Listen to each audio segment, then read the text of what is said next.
Je voulais aujourd'hui ouvrir un espace autour d'une question qui me semble devenir de plus en plus importante. Qu'est-ce que la liberté réellement? Parce qu'avec le mouvement actuel de Pluton, beaucoup de choses liées au pouvoir, au contrôle et aux abus peuvent remonter à la surface. Et quand on parle d'abus, on pense souvent uniquement aux grandes figures de pouvoir. Mais en réalité, les abus existent à beaucoup de niveaux. Abus de pouvoir dans les relations, abus émotionnels, abus économiques, abus d'autorité, abus religieux, abus psychologiques. Chaque fois qu'une personne, un groupe ou un système cherche à imposer une vérité unique ou à prendre le pouvoir sur la perception de l'autre. Et peut-être que le niveau le plus profond du pouvoir, ce n'est pas de contrôler quelqu'un physiquement, c'est d'influencer sa manière de voir le réel. Quand quelqu'un commence à définir ce que tu dois penser, ce que tu dois ressentir, ce qui est acceptable, ce qui est vrai ou ce qui devrait être, alors quelque chose se déplace intérieurement. Parce qu'à force, tu peux commencer à te couper de ton propre ressenti. Et le mécanisme ne se retourne pas uniquement dans les relations personnelles, on peut l'observer collectivement, dans certains discours, dans certaines idéologies, dans certaines formes d'information. Parce qu'il existe une différence entre informer et influencer. Informer laisse de l'espace à la conscience. Influencer cherche parfois à orienter la perception. Et parfois nous pouvons croire être libres, alors que nous sommes enfermés dans une manière de penser. Une vraie question se pose.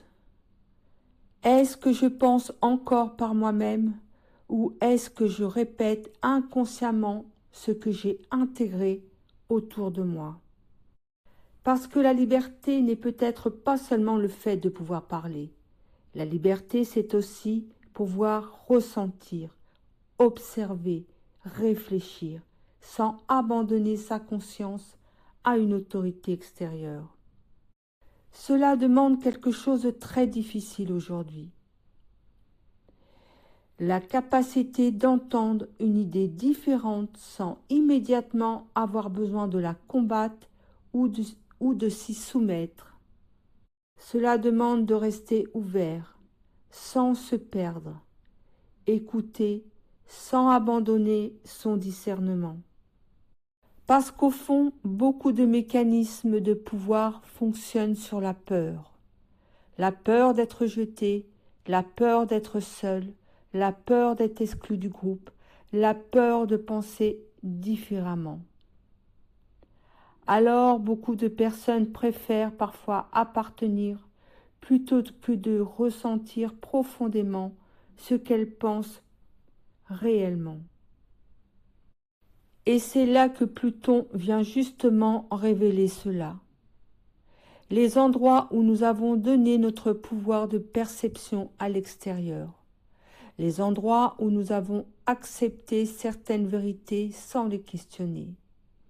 Les endroits où nous avons parfois confondu adaptation et liberté. Mais c'est là qu'une autre question se pose. Est-ce que je suis encore capable d'écouter ce que je ressens profondément, même lorsque cela est en contradiction avec l'extérieur? Parce qu'au fond, reprendre son pouvoir personnel ne signifie pas imposer sa vérité aux autres. Cela signifie simplement redevenir capable de penser, de ressentir et discerner depuis un espace intérieur plus libre et plus conscient. Et peut-être que la liberté commence précisément là, pas dans le rejet du monde, pas dans la révolte permanente, pas dans le besoin d'avoir raison, mais dans cette capacité intérieure à rester relié à soi-même, au milieu du bruit, des influences et des projections extérieures. Une liberté plus silencieuse, plus lucide, plus consciente. La liberté de questionner sans peur, la liberté de ressentir sans se trahir, la liberté d'écouter les autres sans abandonner sa propre vérité intérieure. Parce qu'au fond, aucun pouvoir extérieur ne devient réellement dangereux tant que nous restons capables de revenir à notre discernement. Et peut-être que ce passage de Pluton ne vient pas seulement révéler les abus de pouvoir autour de nous, mais aussi nous inviter à regarder où nous pouvons chacun retrouver une souveraineté plus juste, plus humaine et plus consciente, non pas pour contrôler davantage, mais pour habiter pleinement notre propre conscience. Merci d'avoir écouté ce moment de réflexion et peut-être que la question à garder avec soi aujourd'hui est simplement celle-ci. Qu'est-ce qui en moi est encore profondément libre ? Je vous dis à bientôt.